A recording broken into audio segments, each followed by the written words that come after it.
I think all systems are go. It's time to send it. Salutations, my friends. And thank you for tuning in to another edition of Factions of Freedom.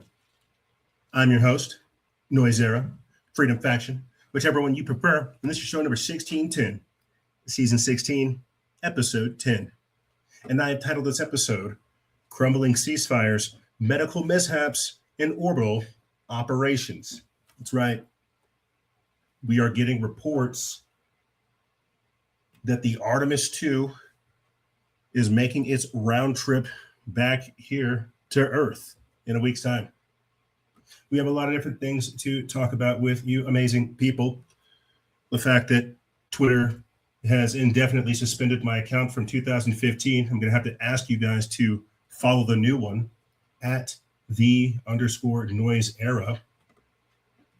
We've got Joe Rogan and Arsenio Hall saying that they feel politically homeless. Neither one of the parties makes sense to them. We've got Mexico introducing a national health ID card system. It's not the social credit score. It's not the mark of the beast. It's just a national health ID card system. This comes after we hear about Claudia Sheinbaum, their president, basically eliminating cash. We've also got Congressman Tim Burchett saying that aliens are real and there has been human contact. He said that there's about 900 Galactic Federation bases on Earth inside of our mountains, lakes, and oceans. He did a bombshell interview with TMZ earlier this week. Take that for what you may have it.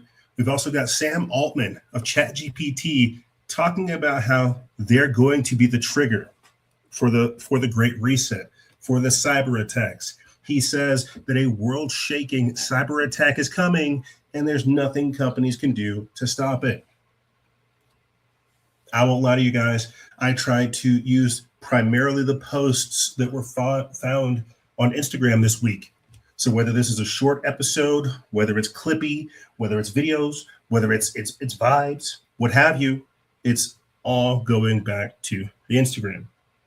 But make no mistake, ladies and gentlemen, it is information packed. We've got the ceasefire literally crumbling in live time. Many people wondering what in God's name is going on, as if we've been hoodwinked or bait and switched or tricked, or maybe this was Israel's plan all along. We'll be talking about these things and more in this week's historic and powerful transmission. But first, before we do so, this is where I have to say, if you like what you're hearing and you want to see more and you want to be a part of something that's already given back, go to patreon.com/noise. Patreon.com/NOIZCE. That's the best way to support us in this current configuration. I say current because, well, since 2015, we've had to have different configurations, different setups, whether it's from Coffee, whether it's from PayPal, whether it's from Patreon, whether it's from Subscribestar, whether if it's from views and listens generated ads that people post on the page, right? We've always had different ways to support us, and because we've always had to adapt to the changing configuration of the environment and industry in which we play. Patreon.com/noise. That's the best way to support us in this current configuration. There is more coming. What's crazy is I had like a revelation earlier today when I was on the hike. I was like, it's probably not that hard for me to vibe code an app. Really, like with the technology and the Claude and the ChatGPT and what we have, the OpenClaw, what we have available to us now, it probably really wouldn't be that hard for me to vibe code like a Freedom Faction app where, you know, it's got like the most recent podcast feeds. I'll plug in some of the RSS feeds where I get my news, so you guys don't have to look for it on the Instagram page. I could just have it plugged in directly into the feeds. That might be something I'll look into, honestly. And that might be something that we create as like a fundraising type event. It'll be totally free, but any funds raised will be used for the development of the app and the infrastructure that comes along with it. Like I said, man, we're doing much. We're always doing stuff. Patreon.com/noise. That's the best way to support us in this current configuration. Like you heard me say earlier, X has suspended our YouTube channel, or at least our Twitter channel from 2015. That doesn't stop us at all. We have a new backup. I'll go ahead and pull up here for you, beautiful people. It's still in development. We are still just getting things going right here. It's the noise era at _noise era.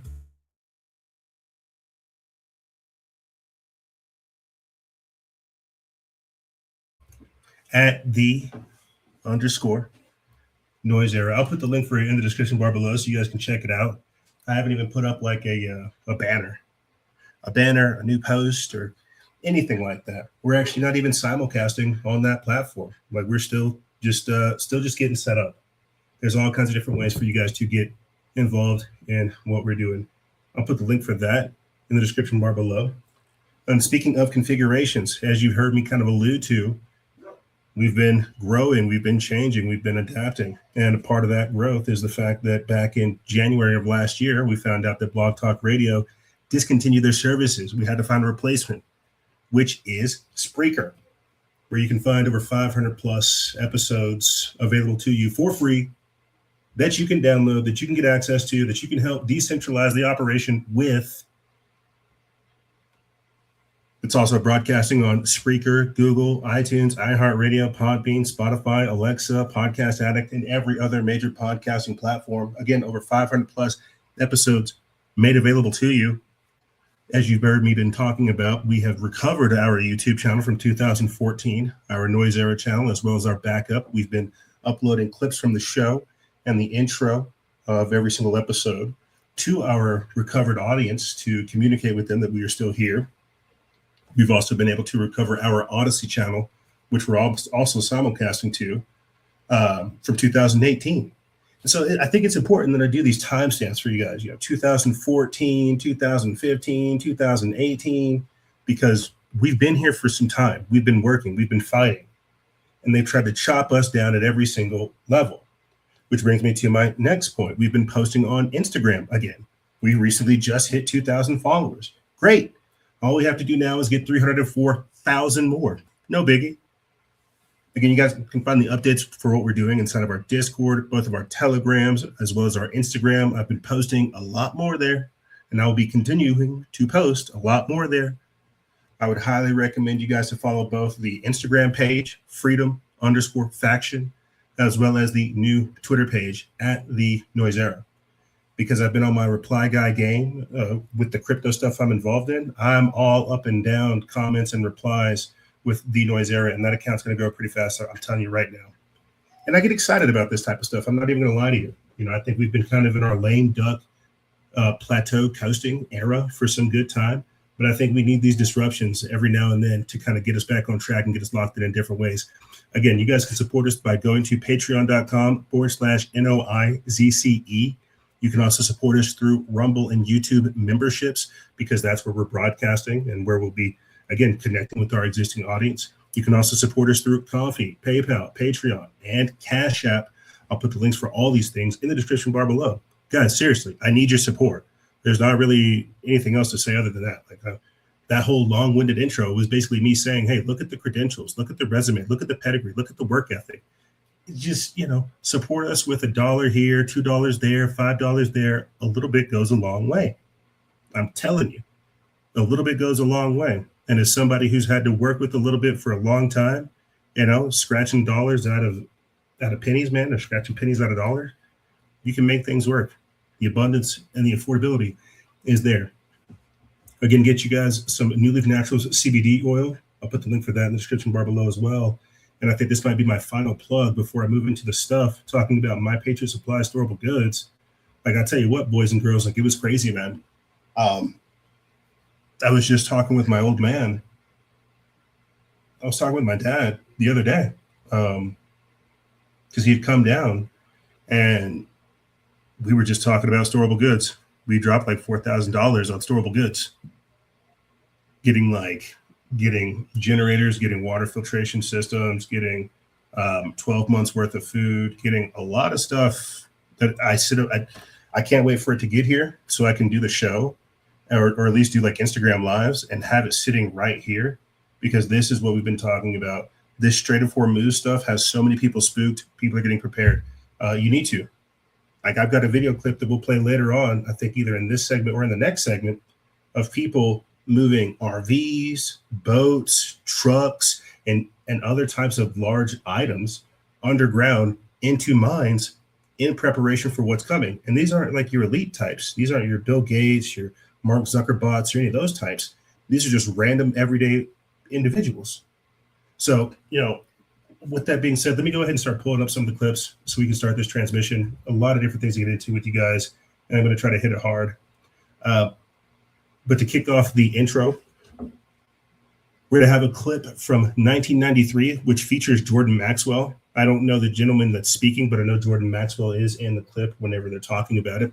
But they're talking about basically the Great Reset. They're talking about globalism. They're talking about the New World Order all the way back in 1993. I was one whenever this clip came out. Let's listen. They want to enslave your child, your wife, your mother. There isn't anything that you ever had. There isn't anything that you own. There isn't any right that you possess that they're not planning on taking away. Sheeple. Your sheeple. And your children are going to be slaughtered if you go along with the program. It's time to wake the town and tell the sheeple. We're being led like sheep to the slaughter. What is the purpose? A new world order. The United States of America is controlled by this evil arc. They control the money system. They control the State Department. They control the presidency. So they have a plan to give us a new age world global occultic religion. They're going to have been deceived so greatly that they'll actually think it's something good. In fact, the whole New Age movement, the New World Order crowd is telling people that the 666 mark of the beast is the most elite thing that could ever happen to them. No cash. Cashless society. It's ready to go. Disease could be created. In essence, this is what he was saying. We have new strains of virtually everything that's drug resistant or drug free. I'm not worried about the old diseases. I'm worried about the ones that they create to bring down the population of the world. They simply want to exterminate them, but that they consider them to be useless eaters. Words are very important to the Illuminati. These things are manufactured purposely for a purpose. And so I'm saying that there is something organized and directed, and it's here in this country. Future shocker, biochip. And this is what Anthony showed you earlier, a biochip. That's an injectable computer chip, an economic mark in the back of our right hands or in our foreheads. You've got a choice. You can join in this fight, or you can die as a slave. Well, I joined in the fight.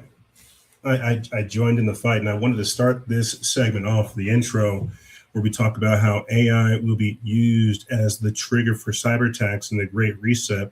I wanted to intro this segment with that clip because we're talking about how everything that we're going through right now is pre-planned. It was set up years ago. Organized. That's why you can even look at things like Project Looking Glass, where they have technology to time travel in the past and into the future. We've got some of that coming up. Bob Lazar talking about it, and Palmer Luckey talking about it. This was all planned out years ago. It was right around this time frame that Agenda 2030 came out, because they signed, or no. I think it's like, 1992. Rio de Janeiro is whenever Agenda 21 came out. My apologies. And so everything you're seeing right now, from the escalations with Iran to the rapid deployment of technology to the perversions that they're putting inside of school to the technology that they're rolling out, right? The biohackers, the grinders, the Elon Musk types, right? All of this stuff was set up in the past, and we are going through the script. That's why everything's happening as fast as it is. That's why they're not stopping for any discussions about the actual implementation and the development of these type of things. They're just full bore rolling it out. They don't care if it's softening your mind. They don't care if it's depopulating the planet. That's what it's about. They want to control things. It's about dehumanization.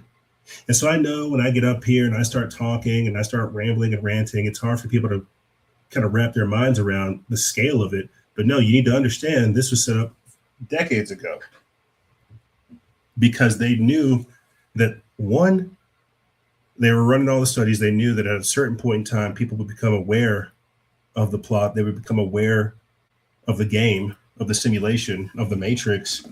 And that's why everything we're seeing right now is meant to be disruptive to get us into this next system.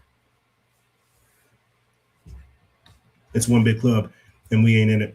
Let's move forward. Check this out. The FBI has opened a pre-crime center.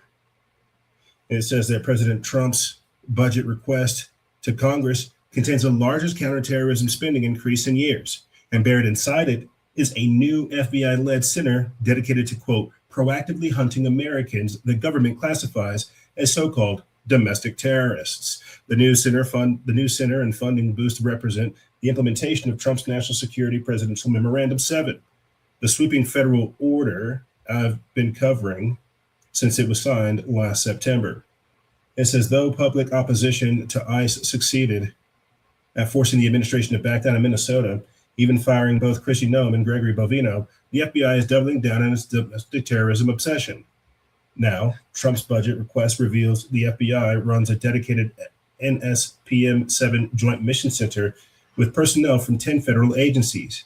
It is busy, quote, proactively identifying domestic terrorists motivated by any of the following beliefs: anti-Americanism, anti-capitalism, anti-Christianity, support for the overthrow of the U.S. government, extremism on migration, extremism on race, extremism on gender, hostility towards those who would hold traditional American views on the family, hostility towards those who hold traditional American views on religion, hostility towards those who hold traditional views on morality.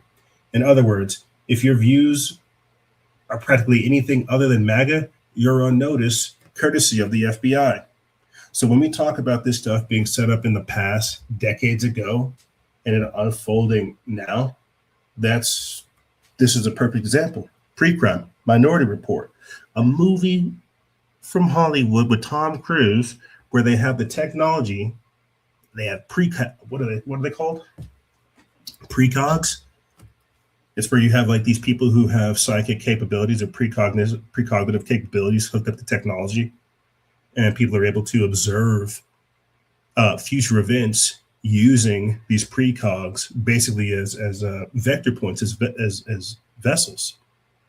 And this is something that happened like in the past. A movie idea, pre-crime. We waited a few years and then we began to roll it out. This is why I'm so worried about things like the social credit score. The social credit score system, and if anything, how this ties into the biblical final beast system. Pre-crime. Think about the magnitude of what that actually means. The fact that you're not guilty yet, but that you will be, and so we're going to arrest you now. That's what this hate crime stuff leads up to. That's what all this madness, the surveillance, giving themselves the authorization. I mean, in the future, and this is where it gets kind of tricky, because we've talked about this conundrum before in the past, how, if there were all these signs about all these shooters and these school shooters and these pedophiles, why didn't we stop them? That will be the argument that's used to justify pre-crime. I mean, you saw some of the things that'll get you on a domestic terrorist watch list. I'm sure we're on there for a couple of things. I think a couple of seasons ago, the start of the show probably got me these first three. I'm probably on these in one way, shape, and form. The point I'm trying to make is they're building a database. They're building a watch list. They're scoring you. They're putting it into the AI-driven Project Stargate system, the technocracy, and they're ascertaining who's a threat, who's not. Who do we have to watch out for? Who do we have to manipulate? Who do we have to show more propaganda to? Meanwhile, Missouri Senate passes bill blocking the World Health Organization, the United Nations, and the World Economic Forum Authority. This comes from John Fleetwood of Modernity. They put this up April 6th. It says that a Missouri bill directly confronting the role of the unelected global institutions in domestic governance has passed the state Senate, declaring that organizations such as the World Health Organization, United Nations, and World Economic Forum have no jurisdiction or power within these states. It says that the move represents a win for state sovereignty, constitutional supremacy, and resistance to foreign governance frameworks. Missouri Senate Bill 977, introduced by State Senator Nick Schroer, passed the Senate on April 2nd, 2026, by a resounding 31-0 vote and has now moved to the House for further consideration. The legislation establishes what amounts to a state-level legal firewall, preemptively blocking the enforcement pipeline before international directives can take hold inside Missouri's government system. I think that's a pause right there. This is important for things like COVID. Things like allowing the blue helmets to get into your state, things like allowing the World Economic Forum to say that people in Missouri have to have a digital ID or a CBDC or anything of this nature. This is monumental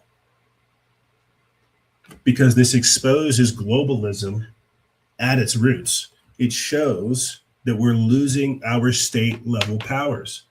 We're losing the ability to influence our own surroundings. This is the problem if we go deeper into this globalism thing, this globalization. The promotion of foreign ideas, of a one world government, of a one world religion, of a one world army. Believe it or not, people like the idea of sovereignty, of individuality. But this right here is going to be the next battlefront in the near future. This is why you hear me talk about leftist globalists, not liberals and Democrats. Those are yesteryear's problems. The leftist globalists like Saram Mamdani, AOC, I would say even Rashida Tlaib and Ilhan Omar, and the cadre of people that come from them, those are the ones that are beholden to the World Economic Forum, the Klaus Schwabs, the George Soroses, the Open Society Foundation types. These are the people that create these NGOs and these organizations to bypass your regional government. This is why you can have George Soros ship Venezuelans from the southern border straight into Colorado's communities just for these people to take over apartment complexes. You need to have checks and balances that stop this madness from happening. Remember, like a couple years ago, I'll say this and then I'll move on. Remember a couple years ago, we were talking about how all of these, I think it was last year, we were talking about this, how that's how all these chemtrail operations take place, is because of these globalist treaties, this supranational organization that isn't beholden to regional or state laws. They subvert them naturally. It's because they're bound by treaties. That's why this is such a big deal, because this destroys the very notion of allowing foreign bodies to dictate what goes on here in our own nation. You see, but that's what these people want. They want, again, a foreign, international, globalistic body dictating the order of things. Moving forward, but still staying on this topic about the world orders and about the shift and the change that are taking place. Here's a video clip put out by Greg Reese talking about the system that's being built while the world burns. More of that Phoenix iconography, more of that sacrificial occultism. Let's listen.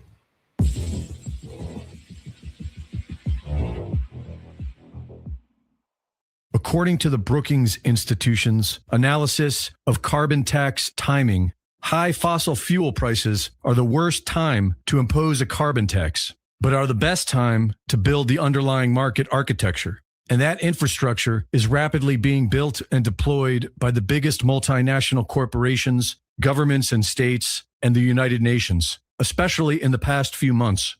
Announced at Davos in January 2026, the carbon market platform EcoGuard automates the full carbon credit lifecycle. The carbon market is expected to reach $5 trillion by 2035.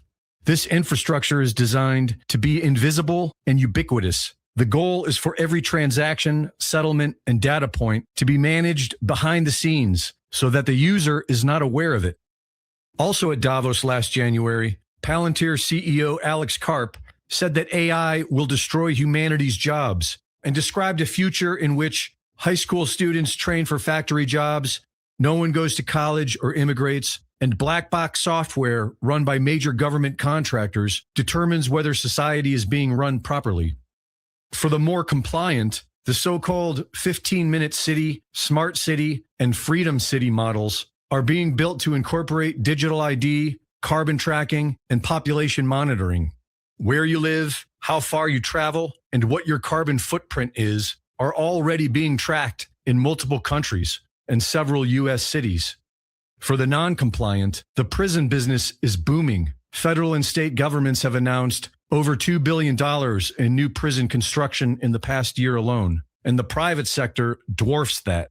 ICE's detention budget quadrupled when the One Big Beautiful Bill was signed into law in July 2025, adding nearly $11.25 billion to their coffers every year through 2029. An ICE director said he wanted a detention center that runs like Prime, but for human beings. And in order to keep the compliant managed and the non-compliant contained, we have Palantir, which received a no-bid contract from the USDA to track federal employees' return to office compliance with real-time analysis and continuous compliance monitoring. The contract also includes the One Farmer, One File initiative, which will give Palantir a unified database of the land holdings, conservation practices, insurance claims, and financial data of every farmer who interacts with the USDA. This is the same Palantir that is proudly assisting the United States and Israel in targeting operations against civilians across the Middle East. Palantir CEO Alex Karp published The Technological Republic in February 2025. It became an instant New York Times #1 bestseller and has been described as the AI manifesto inspiring Keir Starmer's government by the Times of London. Karp's central argument is that the state must merge its power with big tech, as it did during the Manhattan Project, to save Western civilization. The original 1930s technocracy movement, of which Elon Musk's grandfather was a member, declared that technocracy stands ready with a plan to salvage American civilization if and when democracy can no longer cope with the inherent disruptive forces. Palantir is currently deployed by the Department of Homeland Security, Health and Human Services, the FDA, the CDC, and the NIH, and is in discussions with the IRS and the Social Security Administration.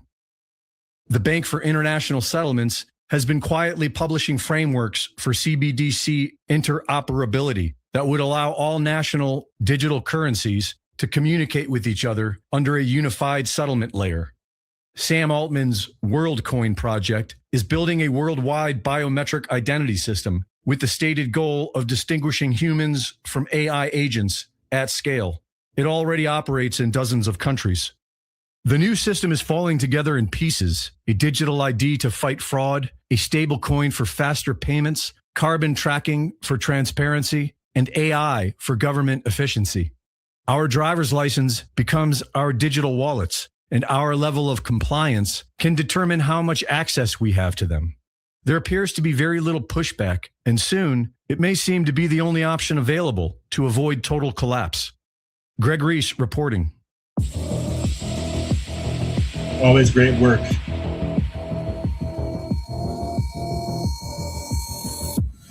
Always great work by the great Greg Reese.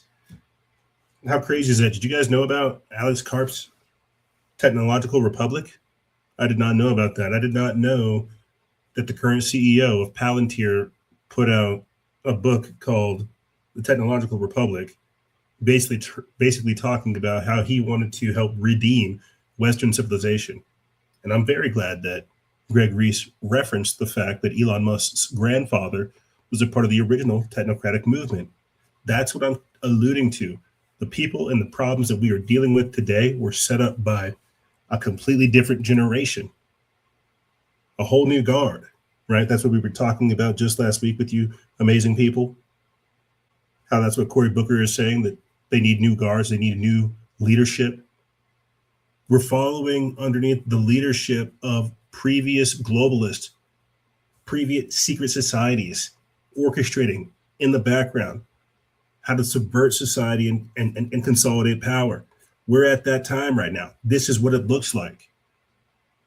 And they are building this background beast system. They are building the scientific dictatorship, the technocracy, or Alex Karp's technological republic. Already they're pricing you, determining what your carbon footprint is, what your social credit score is. Are you compliant? Did you take a vaccine? What are you posting on social media? Is it brain rot, or is it kitten videos? Or is this stuff like this? But you see, this is all leading us to someplace, to some point in history, to our Atlantean moment, to the time that defines our time. You see, let's go ahead and move forward. Great work by the great Greg Reese. Always fascinating. Speaking of Sam Altman, here he is basically talking about the quiet part out loud. I freaked out whenever I saw this clip because I started telling everybody, I was like, here they are telling you what's going to happen. From Sam Altman telling you that there's going to be a cyber attack taking place very soon, to the Pentagon saying that they've designated Anthropic as a risk to the supply chain. Are you able to put two and two together? We've already been infiltrated. The attack is the artificial intelligence. It's the vibe coding. It's like I was trying to explain this to another homie that I'm in like a cabal with, where we do Claude coding.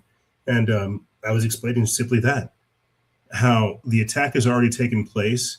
Everybody's using the AI. Everybody's using Claude Code or ChatGPT Codex or something to vibe code. But because there's I took a screenshot because I knew I would do this. I knew I would get excited trying to make this point, and then I would fumble it. And so I didn't want to do that. Yeah, Sam Altman of ChatGPT confirms that a world-shaking cyber attack is coming, and then companies can't stop it. I said that they can't stop the attack because they've already been infiltrated by the vibe from the vibe coding using AI. All AI has to do now is to switch the vibe to terror/hack, and we'll see it. That's it. AI is the attack, and we're already crippled. That's why the Pentagon designated Anthropic as a risk to the supply chain. Everyone's using some form of vibe-coded tech that has built-in back doors that no one knows about because it's all been vibe built. All it takes is for vibe hackers or exploiters to find a commonality in certain builds or archetypes or models, and then it's game over. That is the cyber attack. Here's Sam Altman, the CEO of OpenAI. The next year, we will see significant threats we have to mitigate from cyber. And these models are already quite capable and will get much more capable. And then on bio, this is something we've been talking about a lot. The models are clearly going to get very good at helping people do biology at an advanced level. Wonderful things are going to happen there. We'll see a bunch of diseases get cured. Someone is going to try to misuse those. And for now, when the frontier models are all sort of in the hands of pretty responsible companies, I think we can mitigate those by the companies aligning the models and having good classifiers and good safety stacks. But we're not that far away from a world where there are incredibly capable open source models that are very good at biology. And the need for society to be resilient to terrorist groups using these models to try to create novel pathogens is that's no longer a theoretical thing, or it's not going to be for much longer. So part of the reason that we are trying to push also in this blueprint ideas around societal resilience is a realization that AI safety or safety in a world of powerful AI cannot be done by the companies alone. When you mentioned cyber in the next year, something that Jim and I have heard a lot from the AI companies is there could well be a world-shaking cyber attack this year that would get people's attention. It sounds like you agree with that.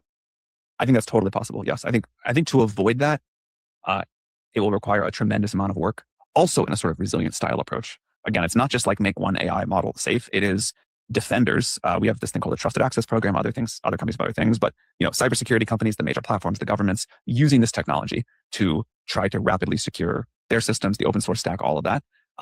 That's quite important now.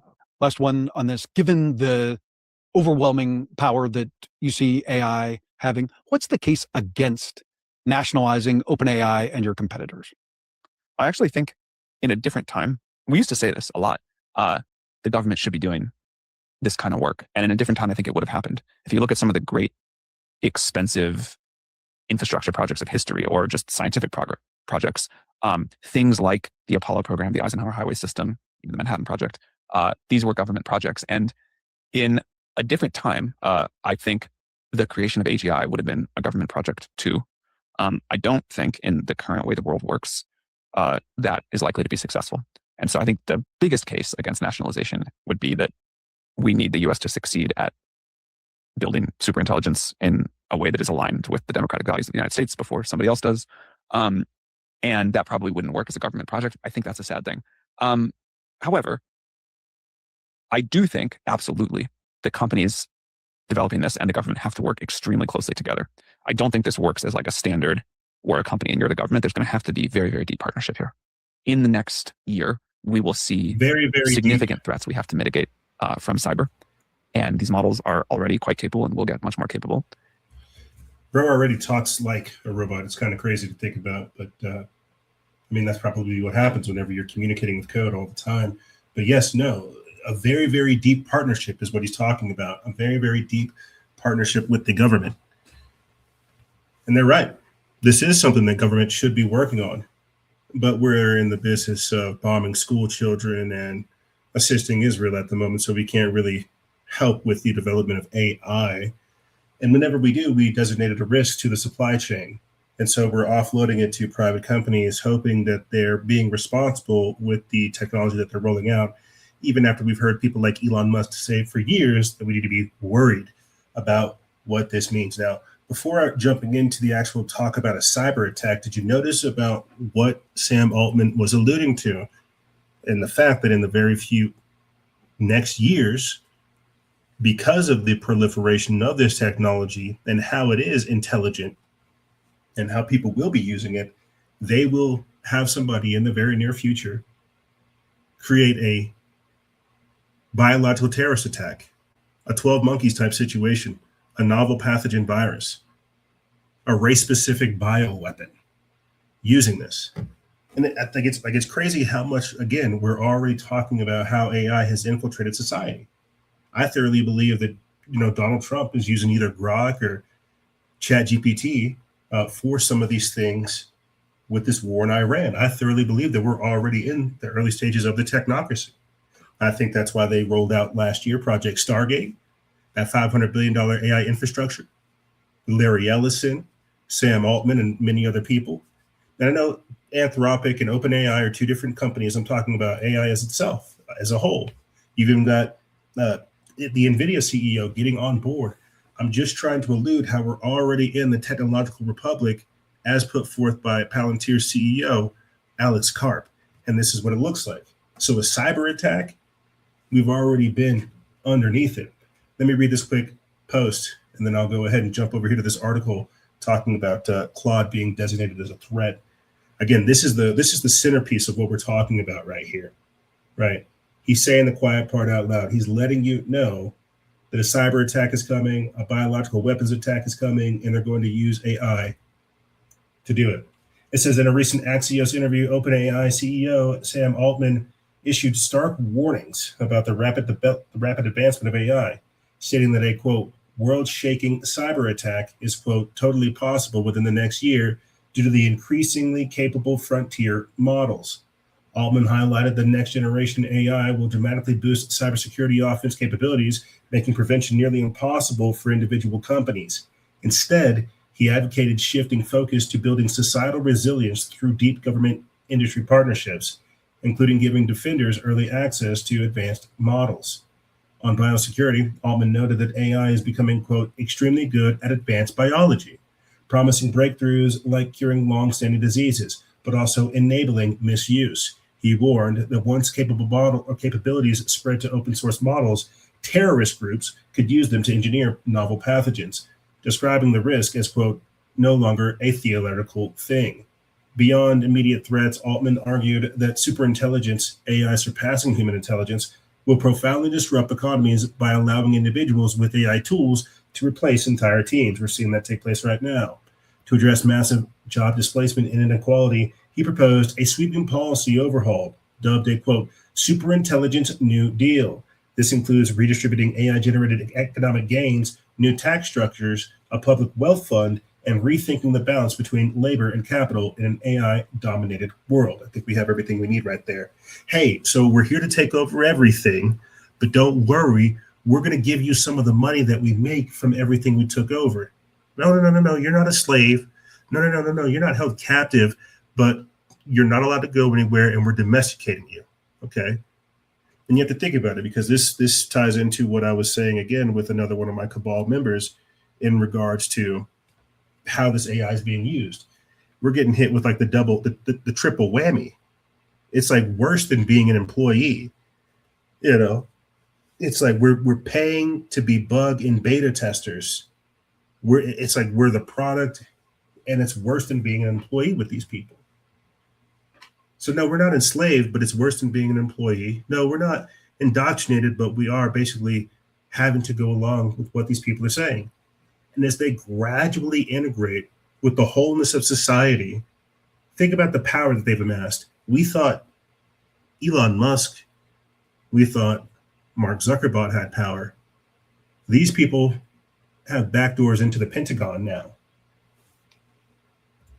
These people have backdoors into everything. Right here, federal appeals court allows the Pentagon to designate Anthropic as a supply chain risk. Yeah, because of how it will be used as the trigger for cyber attacks and the Great Reset. Sam Altman doesn't have to do it. If you're following the development path of OpenClaw and Hermes and things of this nature, you're seeing GitHubs pop up all over the place. You're seeing open source, decentralized tech take place all over the place. Scams are happening left and right. Startups are happening overnight. The whole millions of people are getting fired because of a single update. It's crazy what AI is doing. So this is a multi-dimensional issue in which we're dealing with. But that's how you know it's going to, as the title of this segment says, that's how you know it's going to be used as the trigger, because they need something to set all this stuff off, to get this, to kick this pig, right? They need a trigger event.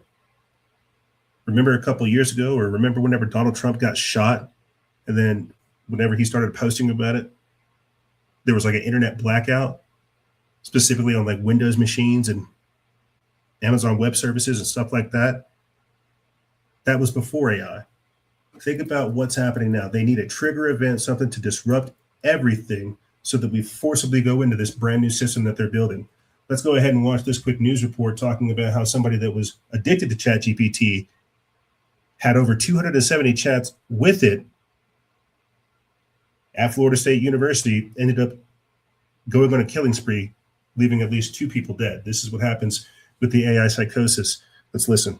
FSU shooter used AI to help plan his attack at the student union.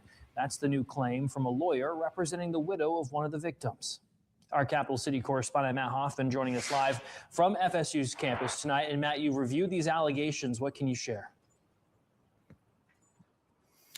Sure did. According to the attorneys for victim Robert Morales, the alleged shooter was in constant communication with ChatGPT leading up to that shooting. 270 messages or so, in fact, the law firm says, including messages where the chatbot suggested you should do it. Tallahassee-based attorneys Ryan Hobbs and Dean LaBeouf revealed Monday that they plan to sue OpenAI, the creators of ChatGPT, on behalf of one of the victims, Robert Morales. They said, quote, "We also have reason to believe that ChatGPT may have advised the shooter how to commit these heinous crimes." Now, AI popping up is no surprise to policing expert John Creamer. So AI, ChatGPT, and all these other types of computer-based technologies have been around for decades. Yeah. They're just really permeating the public sector, especially in first responders. Oh my God, I hate to say this, but law enforcement needs to worry about everything related to AI and ChatGPT. Creamer hosts the Florida Deputy Sheriff's Association's A Tactical Pause podcast. They've been exploring how AI both hurts and helps. However, somebody programmed them, and if they're machine learning, they're growing, they're not accurate. So they might give me erroneous information and push me down a road to do something that's unprecedented. Court documents reveal some 270 messages between the alleged shooter, Phoenix Eichner, and ChatGPT. But the content of those messages is unknown. WCTV has requested a copy of the evidence, but has not received those documents yet. Now, separately, the law firm revealed they have two claims against the Leon County Sheriff's Office. One for negligently allowing the shooter to remain on a youth advisory council, and another because the shooter's stepmother is actually a deputy herself. So far, LCSO has said the shooter exhibited no extremist behaviors while in that advisory council, and that it's cooperating in the investigation. Now, of course, we've reached out to OpenAI for any comment they would like to give. So far, they haven't given one. April 17th will mark 1 year since that shooting. So this announced civil lawsuit, no doubt bringing folks back to that fateful day. For now in Tallahassee, I'm Matt Hoffman, WCTV Eyewitness News. Yeah, that date rapidly approaching, Matt. Thank you. All right, Matt, you be safe out there. All right, Matt, you be safe out there. You got kids that are experiencing AI psychosis, being convinced to commit crimes, to commit fraud, and to commit felonies and all kinds of other craziness. Sad to hear it. Be safe out there, Matt. It's wild what's happening. So it's a threat to our supply chain. It's a threat to our cognition. There was another article talking about that earlier this week. I didn't get around to posting it. Talk about AI overload and how it's like frying people's brains, right? People know that. But that's why I describe it and liken it to somewhat of an alien force, an alien invasion, because of what it's doing, how it's disrupting things, how it's changing things, taking things over, knowingly and unknowingly. This, you want to talk about fifth generational warfare. This is something that exists in the fifth dimension, grabbing hold of our world here. And this is what it looks like. Psychosis, delusions, murder, lies, hallucination, whatever it takes to get you addicted, whatever it takes to get you hooked up, whatever it takes to get you in the program. You see, moving forward, but staying on the meltdown and supply chains, quote, the everything meltdown, global supply chains are collapsing and most cannot imagine the pain that is coming. An article by Michael Steiner from America First Report, they put this up April 6th. We're shifting from primarily talking about ChatGPT to talking about the damage, not necessarily of ChatGPT, but of the supply chain, which Anthropic is tied into, which shuddered during COVID, which is now why everybody's saying this feels like COVID 2.0. These are the second, third order effects of us going to war with Iran, shutting down the Strait of Hormuz. So we're being told that everything is melting down. There's a supply chain risk. We're not going to have oil. We're not going to have gas. We're going to have higher prices for electricity. Do you see the switch taking place? Do you see what's unfolding and how quickly things are unraveling and how you're living through the beginning stages of it? Like, I kid you not, man. I kid you not, ladies and gentlemen. Like, I am actually thinking about leaving the country. Either leaving the country or just like moving to an undisclosed location for an indefinite period of time. Let me jump into this article. It says that when global supply chains collapse, the pain is not felt immediately. Tankers that left their destinations before the war with Iran began are still arriving at their destinations. Products that were manufactured prior to the war still fill our shelves, and we are still eating food that was produced last year. So even though global supply chains are collapsing all around us, most people don't feel it yet. What if this war with Iran drags on for months The pain that we will soon experience will be unbelievable. Anyone that thinks that the global economy can continue to function at or near current levels without sufficient supplies of oil, natural gas, plastic, and fertilizer is just being delusional. The only way that we can avoid, quote, the everything meltdown is if this war ends quickly. And now we're learning that it's not at all. Even if the Strait of Hormuz is reopened tomorrow, we will not see a return to pre-war conditions anytime soon, because damage that has been done to the energy infrastructure in the Middle East will take years to fully rebuild. With each passing day, the damage is getting even worse.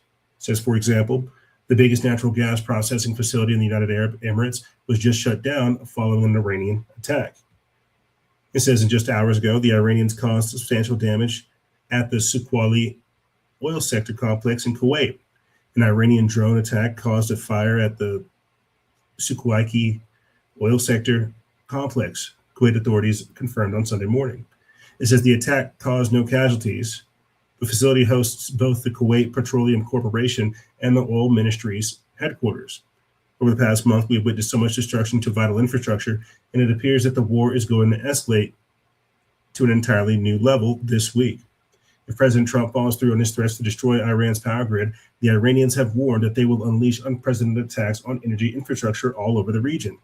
One energy industry insider is warning that we are facing, quote, sustained compounding cost pressures across every industry. Quote, this is headed towards sustained compounding cost pressure across every industry that touches fuel, which is effectively every industry. They say about 30% of just like goods, of the world's goods, go through there. And every week that this goes on, it's going to cost more and more. And that's going to translate to you.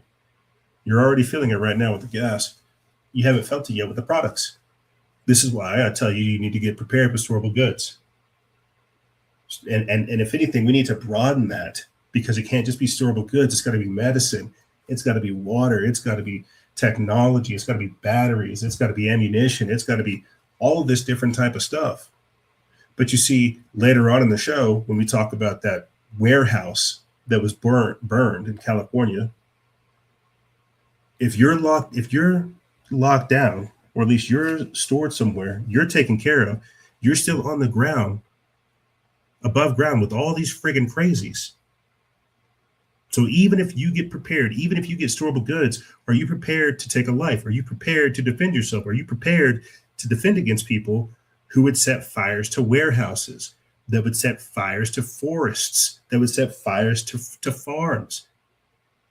This is the type of stuff that we have to think about whenever we talk about societal meltdown, collapsing economies, civil unrest, destabilization, and more. Let me read a little bit more of this, and then we'll play a pretty shocking clip right after. Quote, it's the consequences of the largest energy supply disruption in modern history layered on top of 6 years of structural volatility, he said. Quote, these disruptions cascade through manufacturing, packing, agriculture, transportation, and retail in ways that take months to fully materialize, he added. Literally just about everything is going to cost more in the months ahead. You know, I wanted to talk about this whenever we were playing the video clip of Sam Altman, but he's basically talking about what Klaus Schwab predicted, saying that what people fail to realize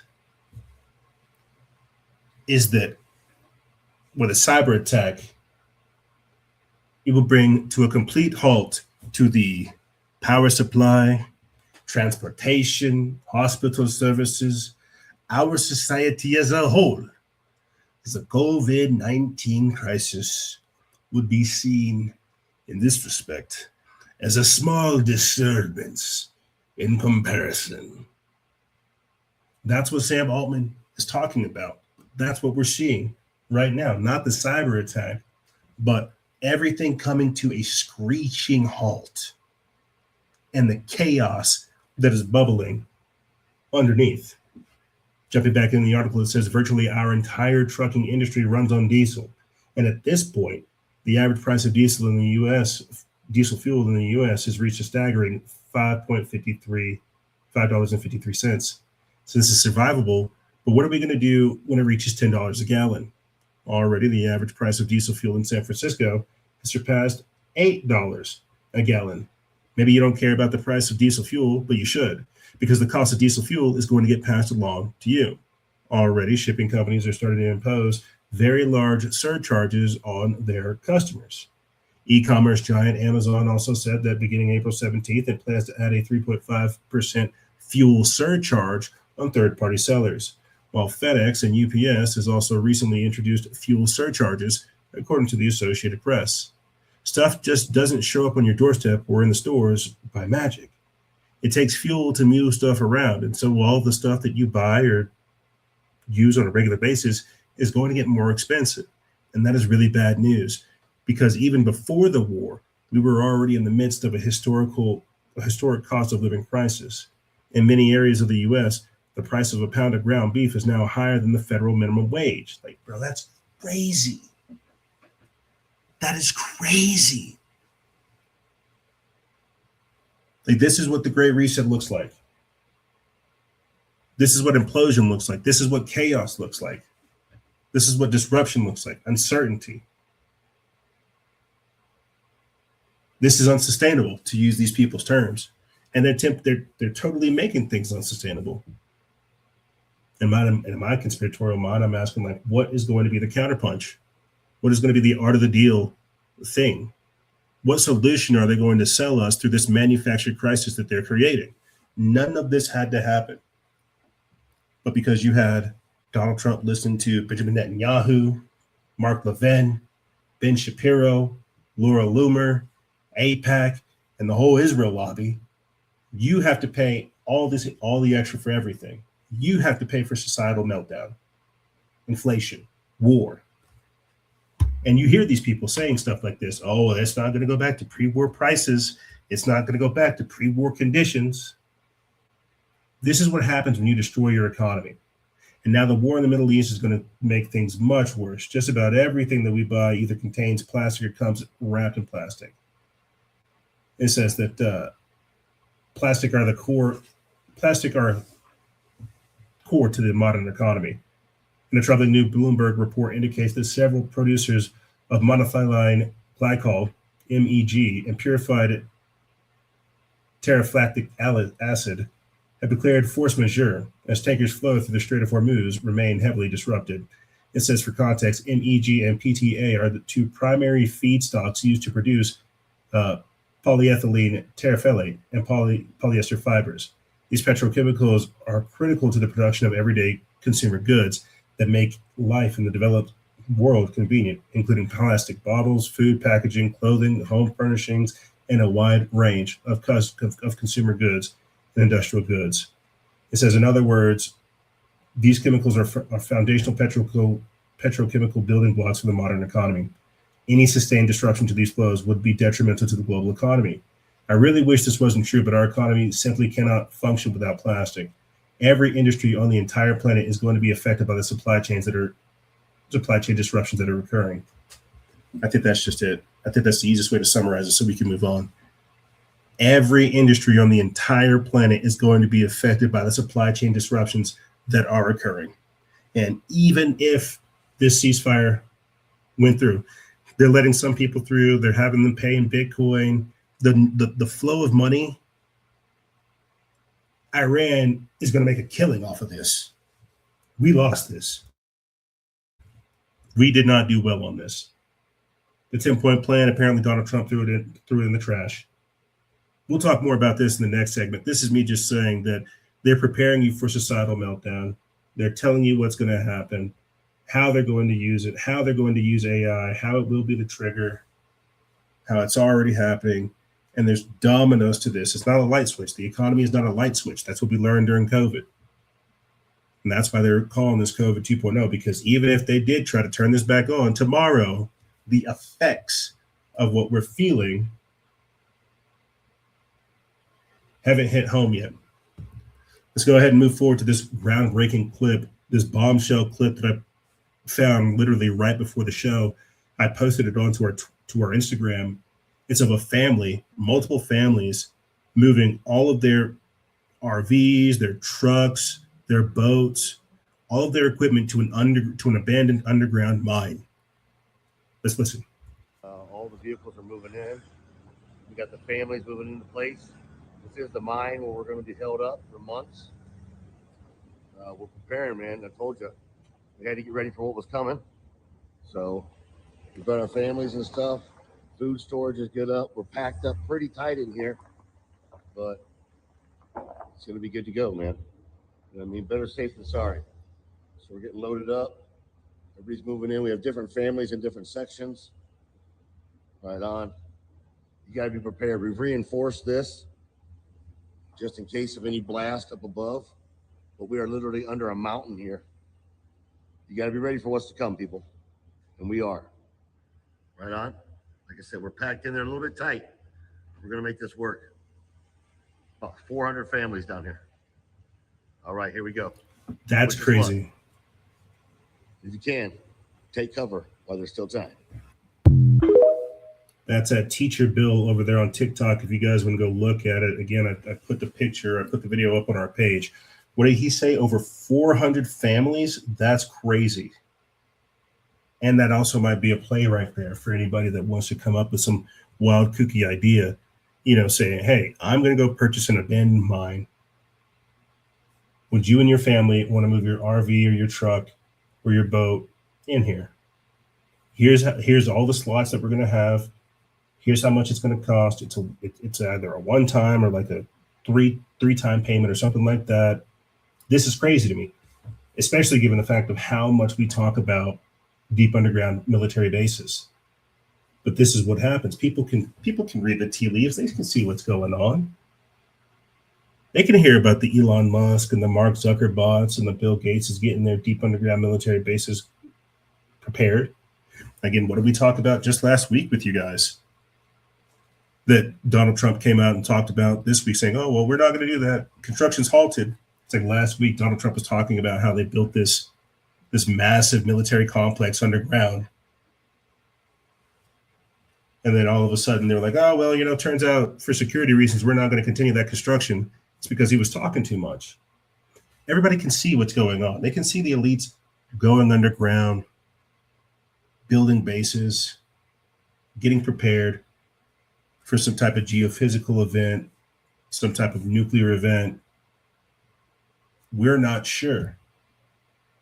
But we know that dominoes have already tipped over, and this is what it looks like. There is no going back. There really is not any going back. And when you think about the homeland terror attacks that already have occurred, the future homeland terror attacks that will occur, the exchange that will happen in between nations, can you blame these people for doing this? Can you blame them for saying, you know what, we're going to move underground? We're getting out of here. Yeah, there's the article. Trump confirms rumor that the massive military complex is being built beneath the White House ballroom. Well, these guys don't have military money, and they're not in DC, but they do have a mine that was passed down to them from their forefathers, and they're trying to save at least 400 families. This is the type of stuff that comes from fallout. This is the type of stuff that I think about when I think of, again, crypto-terrestrials, underground people dwelling, living beneath us. This is not a far-fetched thing. Something is going to happen to us over here on the surface, and the people that are prepared and migrated themselves underground will watch it. There's not much else I can say other than that. Let's go ahead and move forward to this crazy video clip of somebody setting fire to a warehouse because he wanted to be paid more. Let's listen.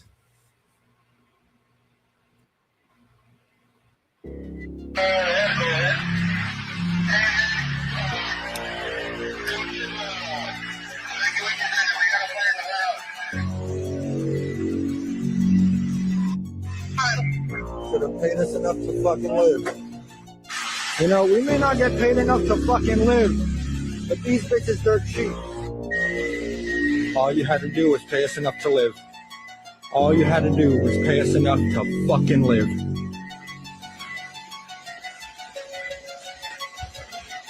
All you had to do was pay us enough to live. There goes your inventory. And you can see just how much smoke firefighters are up against. It is completely filling the air this morning here. The orange glow has not let up. Now, this all started just after midnight, around 12:30. Ontario Fire quickly responding to the scene with more than 100 firefighters battling the flames at this warehouse, which we looked up, and the address came back to the company Kimberly-Clark. If that sounds familiar, it's because that company specializes in paper-based personal care and hygiene products. Now, as far as what sparked the fire, here's the deputy chief moments ago. This fire was very quickly identified as suspicious in nature. There was a subject of interest identified very early on in the incident.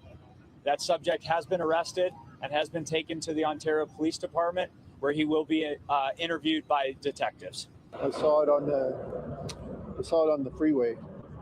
Yeah, and I was hoping and praying it wasn't my job. So we're stuck above ground with these people all the way around. No matter how we look at it, we are stuck above ground with these crazies while the elites prepare for safety. And here's another live look at the firefight here on the ground. Right now, we do know no injuries, so that is a bit of good news there. But we want to turn things over to Scott Wright. He is overhead in Air 7. Scott, how is the firefight looking from where you're at? Monica, it's an impressive sight. There's no question about that. Massive may be the most overused word in our profession, but this is massive. The firefight, though, is just surround and drown. There's really nothing they can do at this point in time. This is a tilt-up type structure. They hope those walls don't fall once the roof is gone. Some of the integrity may be gone, and as you mentioned, what's inside could burn for some time. So it's going to be here for a while. There's no question about that. There's no wind. There's no worry that it's going to extend to any other structures on the left or homes on the right. That's crazy. Or more of those huge warehouses that we have a lot of in this area. And Eucalyptus is shut down in both directions, east-west travel, but Archibald is open. So it's not going to be a huge traffic deal. You'll be able to get around it, but expect this to be burning for some time. It's going to take a while to put it out. That's crazy. That's crazy. A massive 6-alarm fire engulfed a 1 million square foot warehouse in Ontario, California on Tuesday. The blaze broke out just after midnight on Tuesday morning. Arson is suspected. More than 100 firefighters responded to the blaze. It says that according to law enforcement, the facility contains paper products, which you guys see being lit on fire right here. Quote, the Ontario Fire Department is battling a 6-alarm warehouse fire. The San Bernardino Fire Department said the building contains paper products. Units from many neighboring departments are on scene supporting the suppression efforts. Yeah, so we're stuck above ground with crazies like this. You've got the elites building smart cities. You've got them building deep underground military bunkers. You've got them getting prepared, creating fortress communities. Remember, we talked about this in the past, last season. Fortress communities with private security guards, all this type of stuff. And you're stuck above ground with people like this. And he may have had legitimate grievances. We don't know. But how do you think these people are going to respond whenever the lights go out, whenever they unleash a cyber attack, where we have like a grid down type situation, or they release like an EMP? People are already being pushed to the brink. If anything, I think this is a snapshot moment of what we can expect in the very near future. If things continue to get worse, if inflation spirals out of control, if you see more people beginning to embrace this apathy, this nihilism, this spirit of depression that they're putting on us, bro. They're trying to kill us. They're trying to mass extract every single value they can from us. They're trying to turn us into automatons. You can't blame people for snapping like this. What did he say? Should have paid us enough to live. My man works at a warehouse and burnt it down. I think the information came out about who the suspect is. I think his name's like Abdul or something. But I think he's just I haven't done more research into the suspect. I don't know if he's an illegal immigrant or if he's a leftist, if he's, just a disgruntled employee. But he's not alone. He's not an anomaly. Anybody can be activated and can be triggered like that if pushed to a point. And that's where they're pushing every single person. So do you see how the conditions for chaos are being created? How this environment of uncertainty and instability is being created. And whenever these people get the chance You're going to keep pushing these dominoes, and it's just going to fall more and more and more out of whack. It's just going to get crazy. You know, it's like whenever they were having those fires in San Bernardino and in the Palisades and in previous other California fires, we had talked about how there was always arson suspected, how people would find gasoline tanks in the forest. You know, so you have to wonder, like, are these people who were mentally ill? Are these people who were being activated? Are these people who were being ordered to do this? Are these homeless people walking around with gas canisters? Are these disgruntled employees? At a certain level, the logic and the reason doesn't matter, because what we're ultimately talking about is just the furtherance of instability and chaos and destabilization. How everybody's a walking powder keg. I'm belaboring this point. Let's go ahead and get into the last article for this intro, the honorable mentions, and then we'll hit a hard break. If anything, this is just a quick heads up, something strange to look out for in the near future. Bill Gates given green light to build nuclear reactor. It says the U.S. federal government has just given Bill Gates, his new company, the green light to begin construction of a nuclear reactor, marking a major shift in America's energy landscape. This comes from Frank Bergman of Slate News. They put this up April 7th. And could we see Microsoft Energy?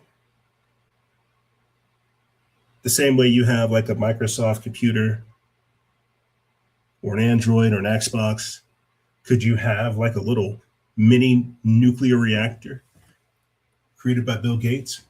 It says that Gates' new nuclear reactor project is the first to win government approval in nearly a decade. Of course it is. The move is raising fresh questions about the growing alliance between big tech, government regulators, and the future of America's energy grid.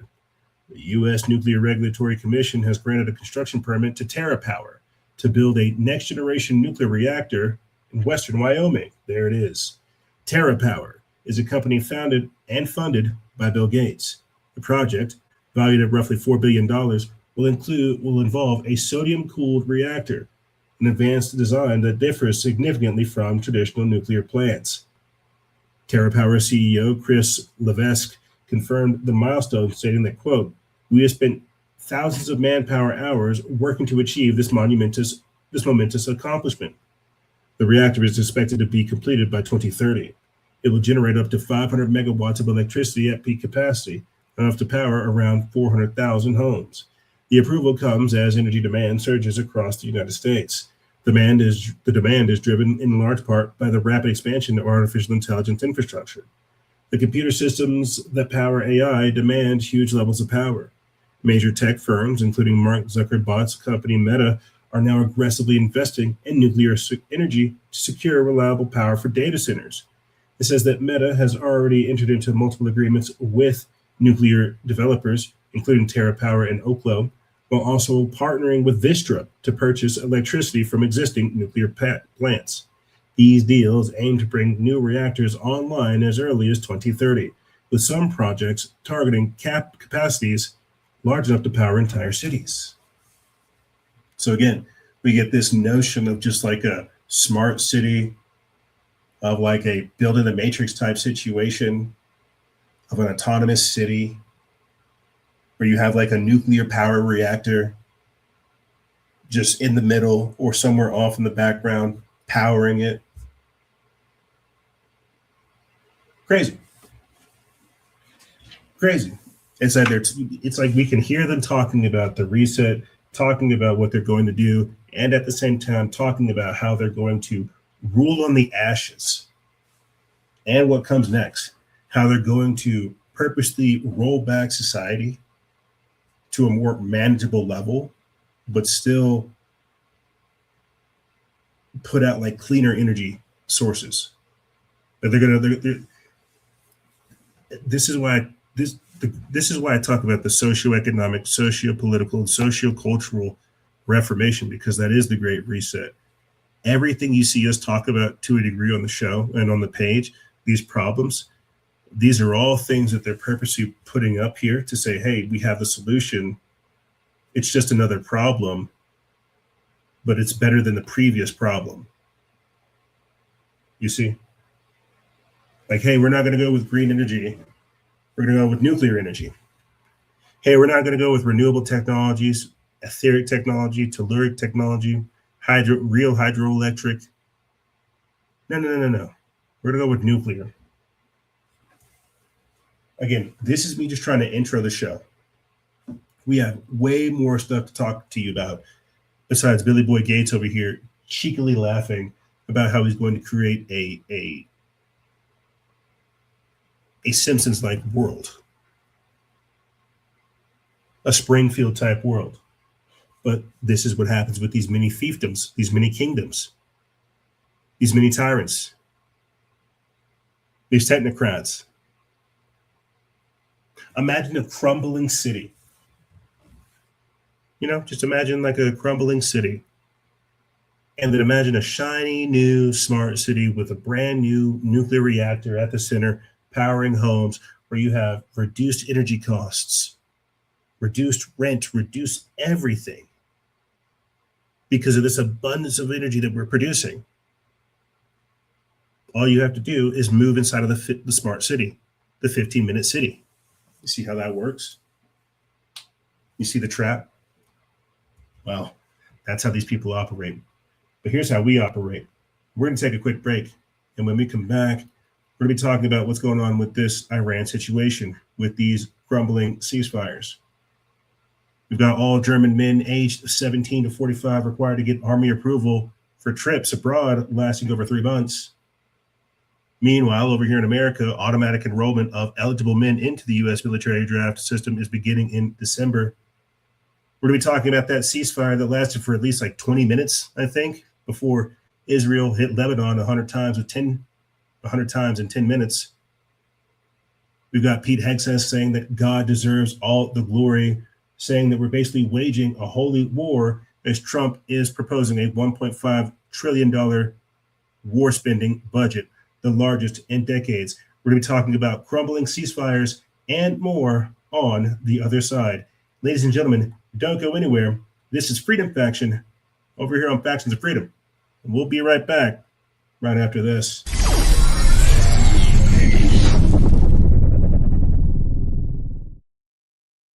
The young generation, like Prime Minister Trudeau, half of this cabinet, are actually young noble leaders of the world economic forum. We penetrate the cabinets. The change is not just happening. The change can be shaped by us. We have to prepare for a more angry world. How to prepare? Take the necessary action to create a fairer world. I see the need for a great reset.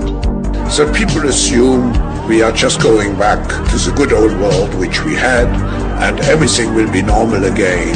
This is, let's say, fiction. It will not happen. There is only one way this pandemic is going to go.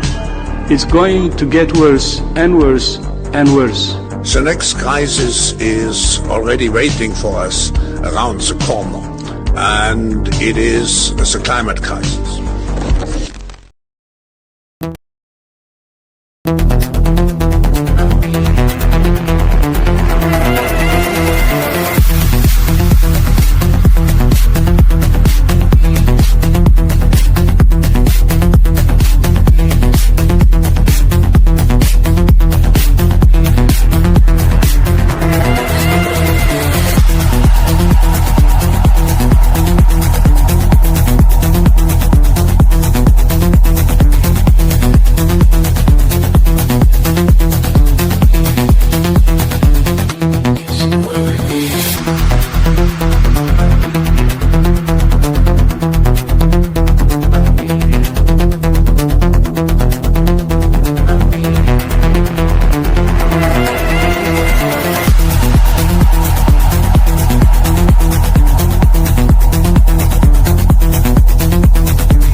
just going to get weirder and weirder and weirder, and finally it's going to be so weird that people are going to have to talk about how weird it is. I look for the invention of artificial life, the cloning of human beings, possible contact with extraterrestrials, possible human immortality, appalling acts of brutality, genocide, because the systems which are in place to keep the world sane are utterly inadequate to the forces that have been unleashed. The good news is that as primates, we're incredibly adaptable. We're going to be tested to the limits. What they see going on is the breakdown of all tradition, all order. They're quite right that it's happening, but they're quite wrong to conclude that it should be resisted or is somehow evil.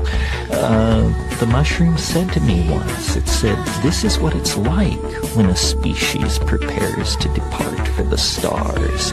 You don't depart for the stars under calm and orderly conditions. It's a fire in a madhouse.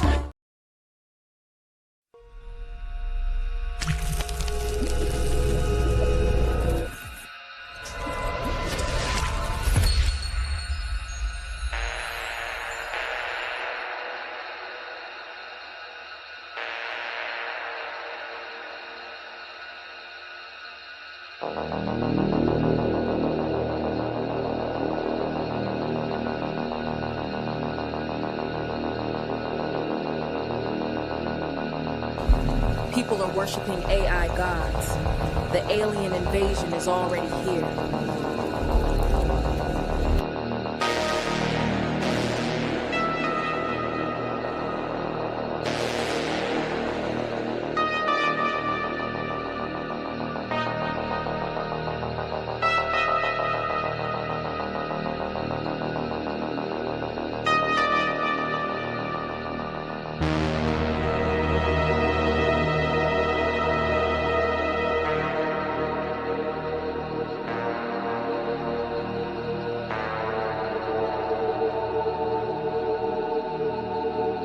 Wonderful. The humans are giving us all their information, their dreams, hopes, secrets, and more.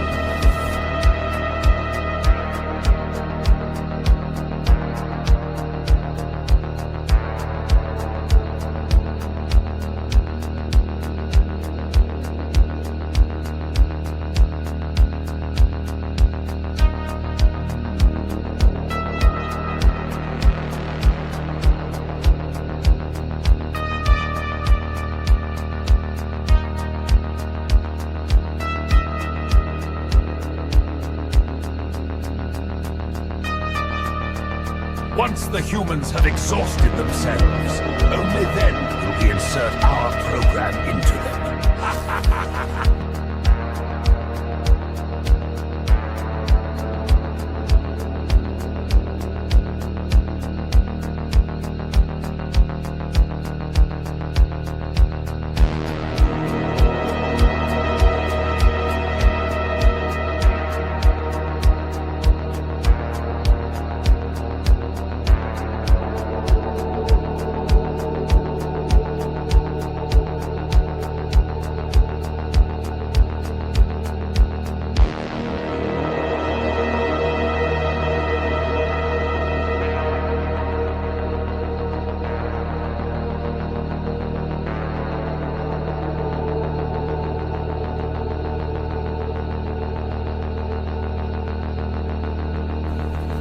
You are both the pawn and the prize. Choose your reality wisely.